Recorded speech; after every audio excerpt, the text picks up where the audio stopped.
Welcome to the 9 Elements Podcast, brought to you by Restore Hyper Wellness. I'm your host, Eric Hinman. Each week, I sit down with trailblazers in the fitness, nutrition, and wellness communities, exploring how they optimize their daily lives for ultimate performance to do more of what they love. I'm a 5-time Ironman, brand builder, and someone who is obsessed with health and wellness, structuring much of my day around fitness and recovery protocols. Dr. Rich Joseph is the Chief Medical Officer at Restore Hyper Wellness. Beginning as a personal trainer, Dr. Rich attended Stanford School of Medicine and then completed his internal medicine training at Brigham and Women's Hospital in Boston. He maintains a clinical practice with a focus on obesity and metabolic health at a Boston-based hospital and is the founder of VIM Medicine, a clinical model that integrates preventative medical care with health and fitness services. And like the rest of us, he is consistently training to get better at the hardest sport of all, life. Welcome, Dr. Rich, to the podcast.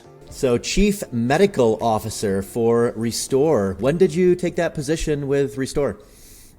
I started in September of 2022. So it's been about 4 to 5 months now, just getting onboarded and learning the ropes. So pretty new. Yeah. And how did you find Restore Hyper Wellness, and what was your story of wanting to accept that position? Yeah, so I had never actually heard about Restore prior to being introduced to them. I was fortunate enough to go to business school with a great classmate of mine who is an investor in Restore and introduced me to the company prior to them investing. And so I was tasked with doing some digging and learning about Restore and what they were doing and thinking about it from more of a medical perspective and understanding safety and the evidence behind the modalities that they use. And in that process, got connected with a bunch of the folks here at the leadership team, got to come down to Austin and see what they were up to and visit some of the studios that were near us in Boston, and really opened my eyes to a lot of new therapies and modalities that are out there that obviously have a huge impact on people's lives, but maybe are not part of traditional medical establishment, or they're not prescription meds, obviously, but really advance people's lives. And so with that, my mission had always been to sort of thread this needle between the health and wellness world and traditional healthcare, right? I was a personal trainer for a long time prior to going to med school. Exercise is my first love, which I know you and I can talk more about. I know you're a big fan, and it still is, right? That's still my number one passion, sort of anchor in my life. And went to med school and became an internal medicine doctor because I wanted to understand what it looks like for people going through acute illness. I want to understand how the healthcare system doesn't work, how it doesn't serve many people, and think about how can I walk this line between sort of being evidence-based, right, and understanding what it means to be rigorous around science and research, at the same time pushing people's health in a more proactive direction, right? And I think in order to do that, you have to walk a pretty fine line, and it's a careful balance to do that in a thoughtful way. And it seemed like Restore was very much that's the line that they're trying to walk, right? That is sort of this delicate balance that we're trying to walk as a company, and it's exciting, and I think it's very needed. Mm-hmm. It's so interesting how I feel like from a young age we kind of know how to utilize treatment-based healthcare. You break a bone, your parents take you to the doctor, that's the protocol, but I read in your story that, at an early age, you didn't have a lot of the education around preventative healthcare or performance medicine. And, my story is similar. My parents were, incredible people, and I'm so grateful for my upbringing, but I didn't have education around what I ate and how that would affect my mental clarity and emotional well-being and physical performance. I didn't have education around aerobic heart rate training and anaerobic heart rate training and strength training, and didn't have education around, how much sleep to get or how to set myself up for deep sleep, how important community is, how important sunlight is, a lot of these things that I think a lot of us learn along the way. You probably learned some in school. I feel like I learned it from my interactions with like-minded people or listening to podcasts. And it's interesting that, we learn that almost later in life, when I feel like it would be better to learn a lot of that in grade school and high school to understand how to set ourselves up to be the best version of ourselves. 100%. I say this all the time. I liken it to financial planning in a lot of ways. Like, unfortunately, I think sometimes we only learn by our mistakes or when things are broken or when we're bankrupt. Sure. And you see that with people in their health as well. And I think it's a real missed opportunity to really educate and empower people with more of a playbook around their health and how to, use that as a mechanism for self-empowerment in their lives. Mm-hmm. So you're traveling right now. How does travel disrupt your routine? Do you stick to a similar routine regardless of whether you're on the road or at home in Boston? I try to. I mean, I have 2 little kids, right? And so they dictate a lot of my routine when I'm at home and in Boston. It's actually, when I do get to travel down here, it's like amazing. I'm like, wow, I have the whole morning to myself. There's so much I can do. And so that time is really precious. And so, for me, got to fit the big rocks in first thing in the morning for sure. I mean, sleep is a big rock, right? So that hasn't been true for my whole life, honestly, and something I'm really trying to prioritize a lot more now as my life gets busier and the demands on my time increase, right? Just being able to bring that emotional capacity every day to the things that demand my attention, like sleep is so foundational for that. And then it's exercise in the morning, as well as trying to do some meditation to try to center myself a little bit in the morning as well.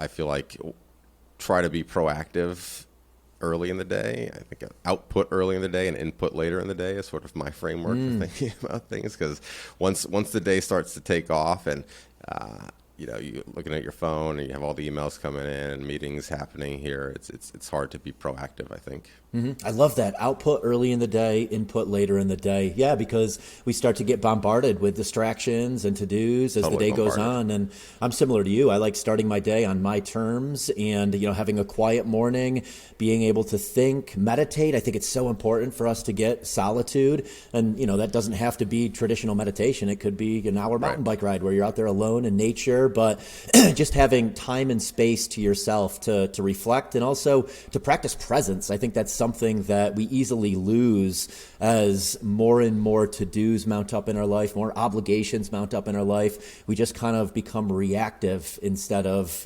designing and structuring and, understanding what makes us, again, the best version of ourselves. Yeah, amen. I mean, it's a continual practice, right? And I think for me, right, it was a lot easier in a phase of life when I was younger and when I had a lot more time to myself, and it was really just about me. I was responsible to myself, and that changed a lot, obviously, as increasing demands around my education, med school, residency, having a wife and now having kids. You're just pulled in so many different directions, all wonderful directions, honestly. But I think in order to bring intentionality to all those different parts of your life, for me, I have to think proactively about that, and I have to practice sort of that presence and self-awareness every day, or else you see how easy it is to lose that. Sure.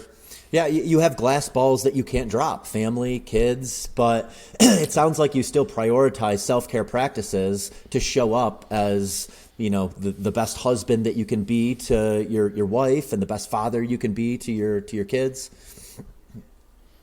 I try to, and I think so much of that is about communication with those folks, why this is important to you. They understand why it's important for your relationship with them. And ideally, you're also modeling a behavior for them too, right? And so over time, it's something that you hope that they feel inspired by and they want to practice as well. But I think thankfully with my wife, it's very much we're cut from the same cloth. We share a lot of the same values, and so it doesn't create too much friction when either of us say like, hey, this is what we need for ourselves right now in order to be the best version of ourselves for you and for the rest of the family and for our jobs. And so that takes intentional conversations for sure. Mm-hmm. So, Chief Medical Officer for Restore, walk me through what some of your obligations are with that role and, what you've been able to accomplish since joining in September and what you're looking to accomplish with that role. Yeah, so I'll tell you first about what appealed to me most about the role. And there are a few key things, pretty discerning, I would say, in terms of my professional career and where I'm trying to go. I'm very mission oriented, as you know, and I know what I'm trying to bring to the world, right? And Restore fit with that for a lot of the reasons that I discussed earlier, but very tactically, I went to business school too. I think very critically about how can we actually affect this mission in a real way, in ways where incentives align in sort of the capitalist world that we live in. And so, 200 stores or studios across the country. Like, it's phenomenal footprint in a short amount of time. The fact that there are nurses in every single store conveys an element of trust. There's an element of relationship building. I still think is so critical for people in their health. I think virtual telehealth is amazing, and I have clinic right after this, and it's all virtual, and it's amazing that you can do that. But I still think that in-person relationship is really critical for people. And in order to support those 200 studios, we have a whole team of nurse practitioners across the country who offer telehealth visits for IV therapies that we do. And for me, that is a tremendous asset of the business. That is a very hard thing to create, is that infrastructure to provide that level of telehealth service.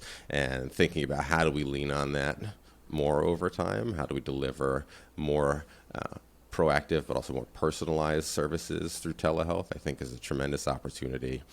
The leadership team as well, I think we're in place. We have the right people in place to really execute on a pretty big mission that we have at Restore. It's ambitious, which obviously jives with me. And so with all those pieces in place, I come in with the opportunity to think a lot about the white space that we have in front of us, quite honestly. We put a number of these services and products under one roof. How do we tie a cogent narrative around all of those in a thoughtful way? How does that help create some guardrails for us in terms of the white space going forward? What do we do? What do we not do? Who do we partner with? Because, there's a lot out there in the health and wellness space right now. There's a lot of good stuff out there, but there's also a lot of stuff that is not so great. And I think my charge really is to think about how do we drive the narrative here at Restore, make sure that we're evidence-based in what we do, or at least building the evidence to support all of what we do. And I feel like that's an obligation for us as a company to do that in a thoughtful way. How do we deliver a more personalized care journey for people here at Restore? So they come into a studio and they know, based off of their need state, what are sort of the best modalities of products and services for them and how to pair them together in the most thoughtful ways.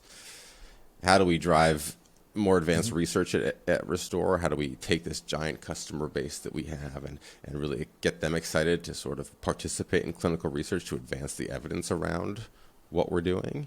And how do we better educate both consumers as well as all the stakeholders in our business, right? That's the nurses in the stores, the NPs, that is regulators. There are a lot of people who are now stakeholders in our business to think thoughtfully about how we're doing what we're doing and establishing ourselves as best in class. And what I would argue, it is a new category of care in a lot of ways.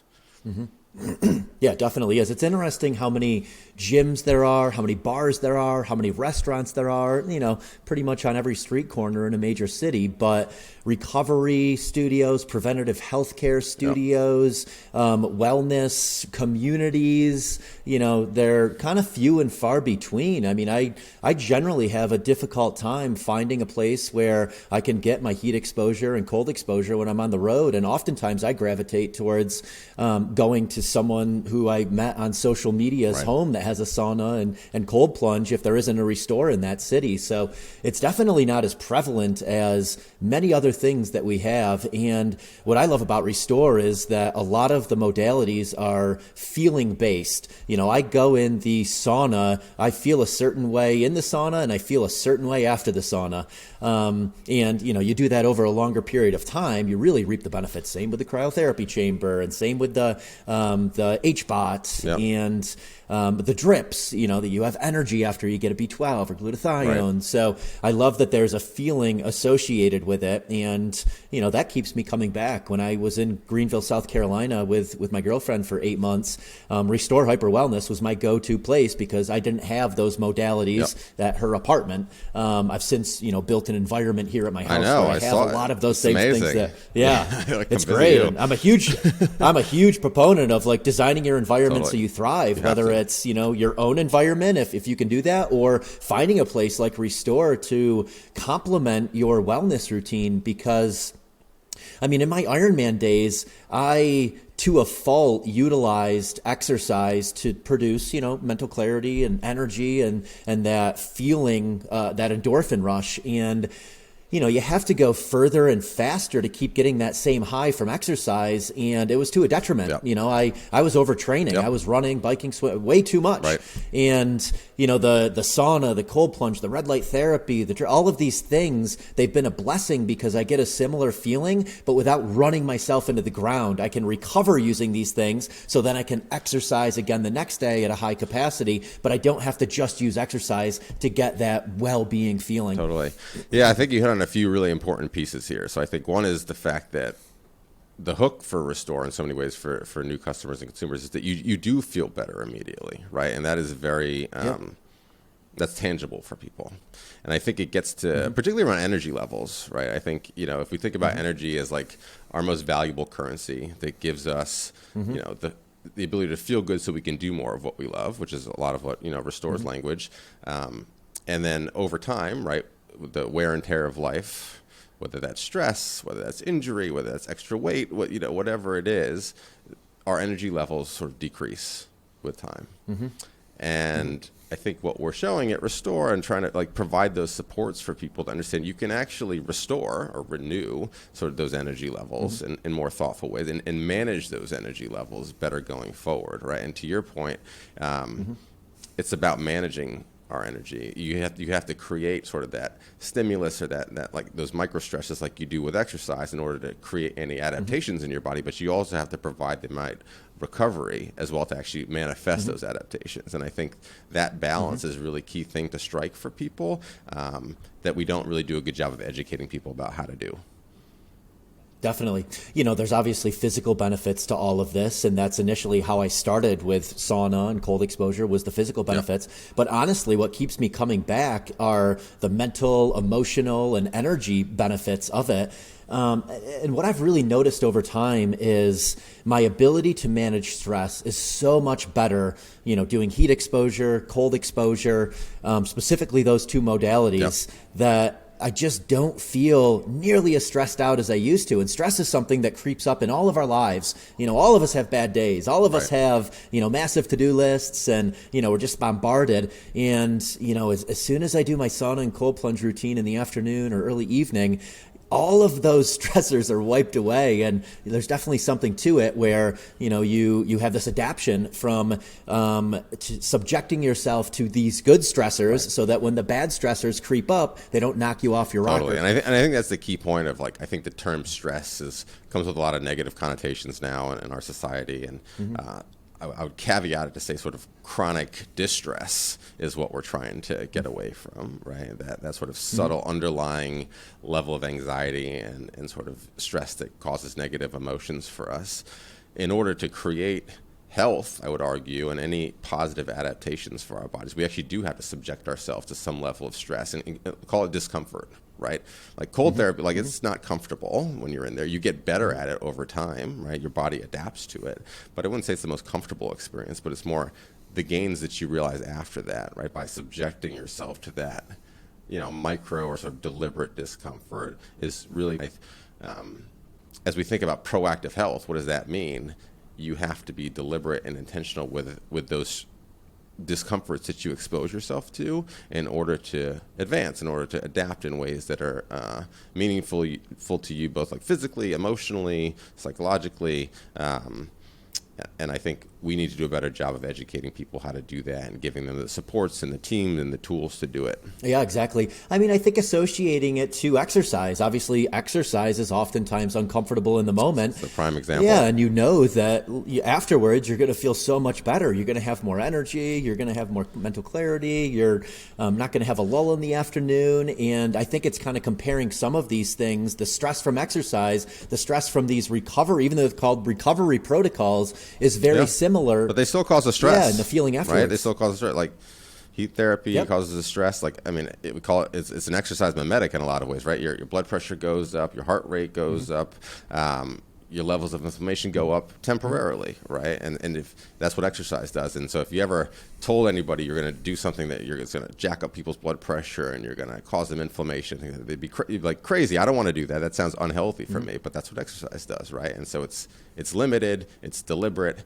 so that we cause our body to learn how to adapt to that over time. And that is ultimately what I would argue increases people's healthy life. That's how you expand that. Yeah, well, I mean, the studies are staggering, specifically around heat exposure. I think that's been the most studied out of, the modalities that Restore has. And, I think it's 60% decrease in all-cause mortality are what some of the studies out of Finland are showing. It's wild. Exactly. Yeah, no, the studies in Finland are great. I mean, I think to your point, I think that's where some of the challenge comes in for some of what Restore is doing, but also just this category of care, right? Using these modalities in more thoughtful ways. And some of what I've seen as I've reflected on these trends a little bit is you have some of these modalities are coming from mainstream medicine that are used in very specific circumstances. So IVs and stuff like that, they're used for cancer patients, they're used for burn patients. And now we're realizing, hey, for a different population, people who want to think about more of their wellness and proactive health, these things may also have a benefit to them as well. I think it's incumbent on us to sort of build that evidence over time to show that is true. But I think heat therapy, to your point, is leading the way in terms of having these large cohort studies from Finland that are prospectively looking at people, right, and showing, reduced cardiovascular events, reduced rates of dementia, reduce all-cause mortality. It's very compelling data, honestly. And if you look at it mechanistically in terms of how it's creating this stress in the body as sort of exercise in a lot of ways, you understand I understand how this plausibly could be working in that same way. Sure. Can you talk a little bit about the drips? I often talk about on social media sauna cold exposure. I do it religiously. I do the drips, and we actually have some glutathione and B12 injections here at the house that I've been using. And a lot of people ask why injection versus taking it as just a powder or a pill. Yeah, I think that gets this question of bioavailability, right? So how best is our body able to use the things that we put into it, right? And so usually when you're putting stuff in orally through your mouth, it has to be absorbed through your digestive tract, and often there's barriers there to sort of full bioavailability, right? It usually doesn't go directly into your bloodstream, right? And often it has to go through the liver first, and the liver may say, hey, this is not going to the rest of the body, right? And so by injecting directly into the bloodstream, it increases that bioavailability. So theoretically, you're getting more exposure to that nutrient, right? And your body's better able to actually assimilate it. I would say to date, one of the things that, again, one of the challenges to IV therapy right now is that there aren't great studies in humans right now around IV therapy and looking, it's very safe, right? I have no concerns about its safety. But in terms of clinical efficacy, meaning does this impact health outcomes in a meaningful way? We don't have large cohort or randomized controlled trials to say that, but we certainly have lots of anecdotal evidence, case studies, things like that show, hey, this thing really helps with my energy levels, with my inflammation, with my mood, and so that's where I think IV therapy has a lot of room to grow and become a mainstay of therapy for a lot of folks. Sure. I mean, ultimately, we are all our own scientists. I'm very feeling based with a lot of the things I do. Yeah. If I do something and I feel a certain way afterwards, I'm like, well, that works really well for me. I'm going to keep doing it. And then I feel 5 years down the road, I read some clinical study about what it's actually doing. And I'm like, okay, cool. Yeah, I figured that out on my own. So I feel like we're all kind of these science experiments of, we're walking around trying to figure out how to optimize ourselves the best. Yeah. Yeah, and it's a really interesting discussion, right? I think I look back to bodybuilders, right? Sure. Who I think have pioneered a lot in the world of nutrition research, right? Bodybuilders knew about that a long time before the studies came out and said this, right? And so I think there are always people who are willing to experiment and sort of at the vanguard of thinking about how is this working to optimize me in some way. I think, one of the terms that we like to kick around here at Restore is this idea of research is Mesearch, which I think is a very compelling idea in the sense that with newer therapies, right, we do often have to be our own experimenters in some ways. We have to try these things. We have to see how they make us feel. And again, I couch that with the idea, it has to be safe, right? There would be nothing that we roll out at Restore that doesn't pass that safety barrier. But, if all the data indicates that it's safe, I think all of us who benefit from it, it's incumbent upon all of us to sort of share Like, how are we benefiting from this? Are we participating in larger studies around this? Can Restore provide the platform to actually conduct some of these studies so that research doesn't just be Mesearch, it's also we search, right? It's like it's a collective process. Because I do think there's some danger in the idea that each individual is directly interpreting their own data, right? I think that comes with some challenges, and it often, I think, opens the door for a lot of claims that are not based in science. It often, there's a lot of confirmation bias that all of us have, right, in terms of how we feel. And so I think the individual case studies are really important because they provide a signal, right? This is useful in some way. Can we then share our data and participate collectively in the research process to better generalize that data for a broader population? I think that's the key. Sure. So NAD or NAD, I feel like that is something that has really exploded on the scene in the last few years. It's something I've taken orally for a couple years now.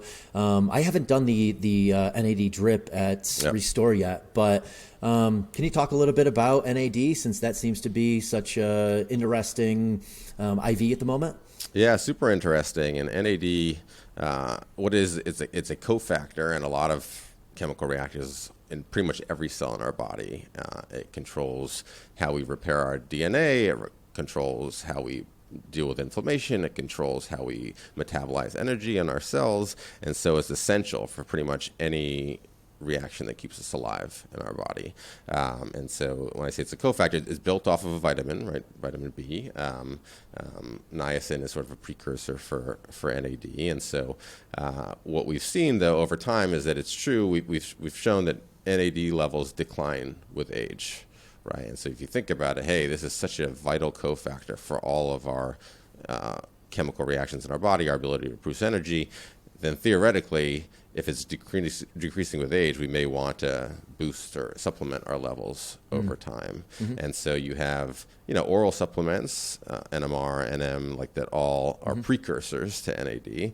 And then more recently, you have IV NAD, so sort of direct shot NAD into the bloodstream, again, which is more bioavailable, and it does show that it does increase the cellular levels to a higher level if you're doing it IV versus taking an oral supplement. What I would say is that, again, we still just don't have clinical data to show, hey, like this is directly improving health outcomes for people or increasing people's health span or, a lot of the other claims that are out there about NAD from a marketing standpoint. And I think we have to be thoughtful. And I know that our legal team is super thoughtful. I'm really thoughtful about making sure we understand and say, like, what do we know about this? What do we not know about this? So that our consumers and customers are best educated and really take it in their own hands to say, hey, I want to try this. I don't want to try this. Or, I want to help advance the research around this. Because, and many of us know that people who have tried NAD therapy, IV, and they may not feel great when they're first doing it, but afterwards they feel amazing, right? And so what is going on there, right? How do we understand that? And how do we sort of build a larger data set around it, I think is critical. Yeah, that seems to be the common consensus of, kind of 20, 30 minutes of discomfort and then just this incredible energy and mental clarity afterwards from the NAD drip. Yeah.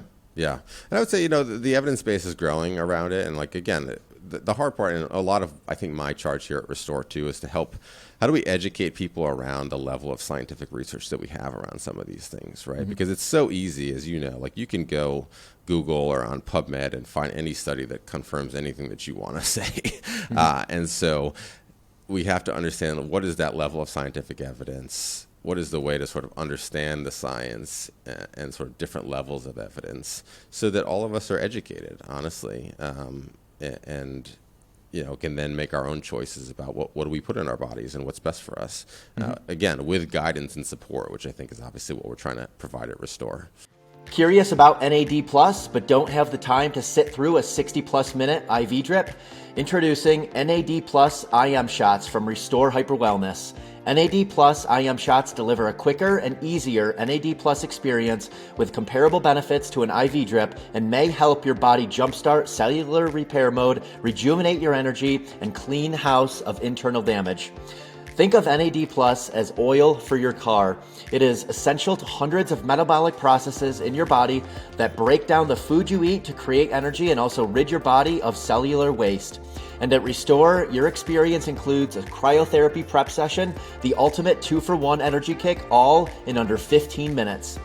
9 Elements listeners can receive 20% off your first Restore service using the code ELEMENTS20 when making your first appointment. That code again is ELEMENTS20 to save 20% when booking your first service with Restore. Sure. So what is the process at Restore when someone new comes in? So I've always gone to Restore kind of knowing what I want. Yeah. You know, I'll book the sauna, I'll book a cryotherapy session, I'll book red light, I'll book an IV. But what about someone who, you know, doesn't have the education on what they need? What is the process for them coming in? How are they educated of, you know, what would benefit them in their services? Yeah, I would say it's being revamped in many ways right now. I would say we haven't done a great job of that today, and I think it's a general consensus here amongst the team that, hey, we could be doing a better job of this. We have all these modalities and therapies and sort of products and services under one roof, but it can be very intimidating for people who don't know what they need when they first come in. And we sort of, you know, the sort of bio-curious, like I want to try something, I want to do something different, but I'm not even sure where to start. And so how do you understand, it starts with their need state, right? Like what are you coming in for? Like, what are you feeling? What are you trying? Like, what's your goal here? And I brought in an amazing director of scientific research and education here at Restore. And like, we are in the process of working with our product and tech team now to really think about how do we create the right questions, you know, via tech, and how do we provide the right education for the hyper wellness reps in the stores and the nurses in the stores, to say, hey, like this is what this recommends based off of your need state, based off of these questions that you've answered. This is why we think this makes sense. Try it, right? Consider pairing it with this other thing, and we'll iterate on it over time. And I think that is what people need. They need some guidance for sure. Not everyone is, you know, is like you, who sort of knows exactly what they need and has a very specific need state off the bat. I mean, I think the great thing about what a lot of the things you offer is that you don't need any skill to do it. You know, someone walks into a CrossFit gym for the first time, like it's very intimidating. I don't know how to snatch. I don't know how to clean and jerk. I can't do that on day one. But you can go and sit in the sauna. You can try the cryotherapy chamber. You can try an IV. You can try the red light therapy. You can try all of your Normatec boots. You can try all of your services without having any skill to do it. And, you know, again, like you're going to feel a certain way from many of those modalities that you guys have, which leaves people wondering, well, what if I try that? What if I try that? What if I do it for a year? How am I going to feel? Totally. And, you know, I mean, I think exercise is a hard thing because a lot of people who haven't exercised regularly, they don't feel great when they first exercise. It's not like, there's this immediate reward all the time. And I think part of the value of what Restore offers is the fact that if you feel better immediately, or you feel some benefit, it may just pique your interest a little bit more around your health. And, you know, if you keep coming back every day, you're sort of doing a new behavior that's casting a vote for sort of a better version of yourself and a healthier version of yourself. And over time, that is sort of what builds that virtuous cycle that becomes identity, that like really cements behavior change for people. And so you have to find the place to start for people. And so people, I mean, you know, people enter their health journey from a lot of different avenues, right? You sort of have to meet them where they're at and hook them in the right ways. Yeah, it really is a snowball effect too. You know, you'll sleep better after doing some of these services. You'll have more energy to be able to work out. Working out, you're probably going to eat better. You'll sleep even better. You'll want to do more recovery things. So it ends up becoming this incredible snowball effect in the right direction where, you know, inflammatory things like drinking alcohol, and I'm not, you know, knocking someone who's drinking, but, you know, that's generally a snowball effect in the opposite direction of you're going to get poor sleep. You're not going to have as much energy the next day. Probably not going to want to work out. Probably going to eat more, you know, carbs and processed foods. So each of one decision can affect so many other things in that cycle. Totally. And, you know, I mean, I would argue that behavior change really is the holy grail of health for people, right? And it is the day-to-day decisions you make that overall influence your health in the long span, in the long term. And so but behavior change is a hard thing, as we all know, and especially as you get older and you're ingrained in a lot of patterns, it's like really hard to change those things. And so, if you think about what causes behavior change, right? You sort of have there's some cue to do something.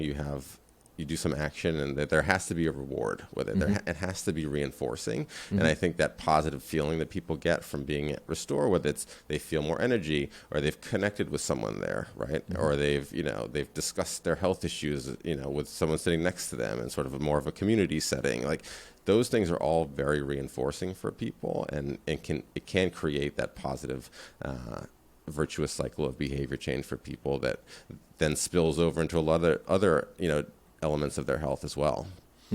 Yeah, I think it's important to replace instead of just give up something. So, for example, I don't go to happy hours or drink anymore. I haven't drank since my late 20s.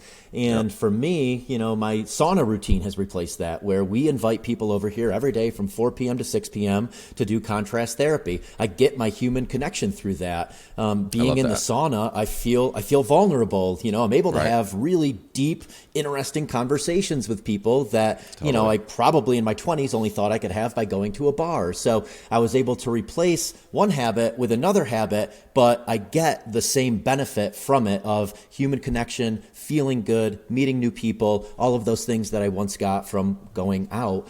And, exercise the same. I meet so many interesting people through exercise and have great conversations and, get this feeling of I'm the man afterwards, as opposed to getting that feeling from consuming alcohol or consuming drugs where, you might feel good in the moment, but you're going to pay for it afterwards. And it's much better if you can find things where maybe you pay for it while you're doing it, but afterwards you feel absolutely amazing. Totally. And I think to your point, though, earlier, and one of the things that I think we're trying to do at Restore, and we've done obviously a great job because of our large physical presence now, is that you have to make it accessible and convenient for people, right? Like, you have all this stuff in your house right now, right? So you've lowered that barrier for yourself, right? So we have to, in order to do things that are hard to do at first, to create new behaviors, we have to make them easy. We have to decrease our need for motivation in a lot of ways, because motivation is a pretty fickle friend, right? It's some days it's there and some days it's not. And so for you, it's also bringing people in, building community around that. All those are ways to sort of decrease the need for motivation just on you as an individual to do something new or do something that may feel uncomfortable or cause some discomfort in the moment, because you're going to get benefit from it later. And so, I'm a student of behavior change, and I think that thinking thoughtfully about how we integrate some of that at Restore is really important. Yeah. Well, I think they say it takes 60 days to create a new habit. And oftentimes, if I want to pick something up, like I hated yoga up until 3 years ago, but I put yoga in my calendar every single day at 5 p.m. for 2 months straight. And guess what? Yoga became a new habit for me, and I started to enjoy it because, kind of the 10,000 hour rule of like, you have to dedicate enough time to it in order to get into flow with it. Pun intended. Totally. And as you get better at something, right, you tend to want to do it more because you're increasing your aptitude for it. Yeah. Exactly. Yeah. And I think it's important too to pick one thing at a time. Like for me, going back 14 years, triathlon was what really changed my life trajectory. And I really focused on purposeful training for a year. And then the next year I focused on diet, the next year sleep, the next year recovery. And every year it was just tackling something new, but I didn't pick all of them at the same time. It was like, get this down, dial it in, and then it becomes a habit, and then stack something else on top of it the next year and focus on that and become an expert with that until it becomes a habit, and then move on to the next thing. So I think it's easy, when someone sees a person's wellness journey after 15 years to be like, that seems so unapproachable. But, I had to take baby steps to get to where I am now. And each year it was tackling something new to get to where it all is. What are your thoughts on peptides, hormones? Is that something that Restore is ever going to get into? I feel like BP 157 is on the tip of a lot of people's tongues lately, and testosterone replacement therapy definitely is becoming more commonplace. And kind of to go backwards in our conversation, bodybuilders, they were experiencing with all of this stuff, probably overdoing it for, years and years. And now it's starting to become something that, is for someone in their 40s or 50s who's lost some energy, and they're looking to get it back. Right. Yeah, I've learned a lot actually by joining Restore, and it's certainly opened my eyes and world. So it's like, again, there's a whole world out there of some of these, you call them therapies, that are unregulated, that are obviously benefiting a lot of people, but that are not, not super well studied and don't have like huge clinical data around them, and they're obviously not, FDA approved, and so, but they still have a lot of validity, right? And they're working for people, and so the question is then, how do you think about operationalizing those in a thoughtful way? Number one is like, does this fit with Restore and Restore's narrative, right? I think that's the first question that we have to ask, because just because it's popular, it's like a shiny object out there, doesn't necessarily mean that we should do it. Sure. I think the other challenge with a lot of these too is that they're coming under increasing regulatory scrutiny right now, and so you have smaller compounding pharmacies that are still able to make these things, but some of the largest suppliers, the ones that we would work with here at Restore, they can't make these, right? Because they're not, they're not able to compound them anymore because of increasing regulatory oversight. I'm not saying that's good or bad, right? I just think that like that is the case, and so we don't want to put out products and therefore we have to like take off the market because we don't have any supply of them anymore. So that's a consideration. And then I think there's an opportunity for us, and a lot of where I'd like to position Restore going forward is saying, hey, we know these things out there exist. Number one, probably too much of anything is not going to be great for people, right? Biology is very much a balance, right? And so the idea is like, hey, let's not say, hey, just because you think this benefits you, you should be doing a ton of it, right? I think there's always downsides to that. So can we protocolize these things in the right way? And if we do, are we also simultaneously conducting the right research and clinical studies to actually build the evidence base around these and contribute to the scientific literature, with the understanding that right now there's not incentives within academic medical institutions, there's not funding from NIH, and there's not much of an incentive for biopharma because they can't patent things like peptides, right? And so that's why you don't have evidence around a lot of these things, even if they do really work for people, right? And so I think it's a responsibility of ours, but also like a huge opportunity for Restore, just given the infrastructure that we have to do that thoughtfully. How far away do you think we are from having, say, a patch or a wristband like a Whoop that can track what's going on underneath the hood? Now we can do at-home blood draws, but you have to send it off to a lab. You can't do anything at your house. I feel like, that's got to be something that we'll have in our lifetime where, like, you're deficient in vitamin D. You should take a vitamin D supplement, just like understanding, like, how am I uniquely designed based on what I do throughout the day, how I eat, and how can I better myself, and something that's telling me what's going on inside to be able to really know. Totally. Yeah, I think there's evidence that we're getting closer, right? Continuous glucose monitors are an example of that, right? And so, I had an independent practice where I was using those with a lot of my clients, and I think they're valuable for a lot of reasons. They're not diagnostic tools, but they can really show you trends in your blood sugar levels over time. I think certain companies now that are trying to democratize use of continuous glucose monitors to the masses are sort of at the vanguard of that, trying to think about how do we take something that is, independently approved for this one indication, right, type 2 diabetes, and think about how is this used more as like a preventive wellness solution for a lot of folks to better understand their metabolic health and sort of see markers of perhaps some insulin resistance at a way earlier phase, which I think is very important. I think the challenge is that you don't want to just ever look at one marker, right? Because our body is a complex system where all these things are interacting together, right? And so even with like some of these like nutrition studies suffer from this a lot. It's like you're just looking at one nutrient, right? Well, that nutrient is working in, number one, it comes in a package called food and is interacting with tons of other nutrients in the body, right? So it's really hard to say one way or another, like this one nutrient causes this one thing, or, and so I think what we need to do is both sample broadly, right? We have to use big data as a way to sort of collectively analyze a lot of data amongst a lot of people. But we also have to go pretty deep with individuals too, right? We have to, biometric data, biomarker data, like genotyping data, all that type of stuff to really understand specific phenotypes. There's like different types of people and how they will then best respond to certain therapies, right? And that is very much like the vision of predictive medicine, like, preventive medicine in many ways, and personalized medicine is what I meant to say. But I think being able to sort of diagnose in real time and monitor these things is a prerequisite for any of that. So you've written some papers and you practice what you call performance medicine. So in your personal practice, if I come to you as a new patient, what does that initial consult look like?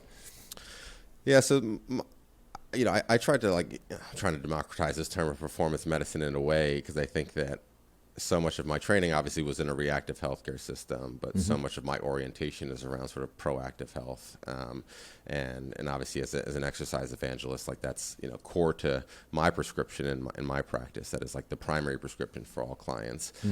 But performance to me, I know it sort of has an athletic connotation to it, but for me, it means how do you bring attention and energy to the things that matter most to you in your life, right? And ultimately, that is like what constitutes people's quality of life ultimately. And it turns out that if you do the practices that allow you to bring attention and energy day to day to the things that matter most to you, those are also the things that are going to ideally increase your health span over time. Right? Similar practices. And so it's really a philosophy and sort of approach to care that's a bit different. And in practice, what it looks like is, a much more sort of detailed understanding of people, both physiologically, psychologically, and, their preferences and life circumstances, right? So you can really understand a whole person. You involve them very much as like co-creators of the health plan, right? They are partners in that work with you. A lot of my practice did a lot more deep dive into metabolic health, cardiovascular risk profiling, and musculoskeletal health in particular, because again, those three are sort of like big causes of morbidity and mortality for people. They're things that I think we do a better job of detecting earlier in younger populations, right? And sort of working outside of traditional evidence-based guidelines with CGMs and sort of deeper lipid testing and things like that to really understand people's risk levels. Because we actually do have good therapies for those things. Like we do have, really good medicines to help prevent things for people down the line. And then it was a lot of sort of the behavioral work with people of how are we gonna, how am I gonna dig into your psychology to really understand what makes you tick, right? And then it was coordinating amongst what I would call sort of the health and wellness professionals, right? So a traditional primary care doctor is coordinating amongst specialists within a healthcare system, which is super valuable and vital for people who are ill and need that. But for most of us, like you and me and younger guys, honestly, who like don't get much value out of primary care, I would argue, and a lot of females still see an OB and have more contact with the healthcare system, but guys don't.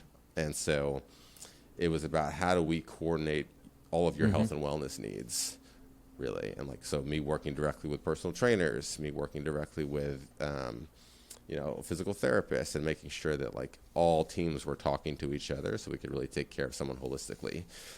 I think that it's awesome for people, I wish I could provide it to everyone, right? And I think that's ultimately the goal. And part of what draws me to Restore is the mission to make this type of care more accessible and equitable and all about democratizing it as much as I can. And I think right now, we just can't, through traditional healthcare, you can't really access something like that. Yeah, I love it. I love the behavioral side of it because that is so important. You could tell someone you should be running, 4 days a week for 20 minutes, and you should go and lift heavy weights 3 days a week. But if you can't understand how their mind works and why they do what they do now and how to change that, then that's just going to go in one ear and out the other ear. They're going to go one time and be like, that sucked, I'm not going back. But yeah, that's so important to figure out how to change the behavior for them. Yeah. I mean, you really have to peel back the onion with people, and I think so much of our actions that we do, like below that surface, are our beliefs and our values and things that we don't really talk about normally with our doctor, but those are the things that do drive our behavior every day, right? And so if you actually want to change that behavior for people, like you have to go deeper, you have to go below the surface, and that takes time, that takes skill, and again, as someone who trained as a primary care doctor, like we don't have the time in primary care to do that for folks. We just don't. Sure. And so we have to think about, That's what excites me about Restore. Is like, can we offer, a better proactive healthcare service for people that is, partners with the traditional healthcare system, because it's very good in a lot of ways. Definitely. It's super important for people, but it's not serving a lot of people, especially in an earlier phase of life when they really need to be working on these things and learning these behaviors. Sure. How often do you recommend someone gets blood work, say, in your 20s, 30s, or 40 plus?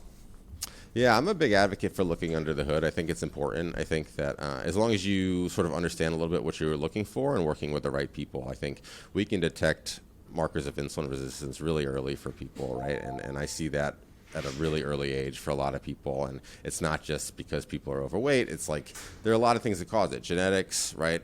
Ethnicity, a lot of things that predispose people. And so I think, I'm like at least once a year type of guy, for sure. I think if you're actively doing some sort of therapy, or if you're on a plan where you're really targeting a specific marker that you're trying to move, then obviously more frequently to sort of track the progress there. But in terms of more of like let's look under the hood and make sure everything's working normally, I would say at least once a year.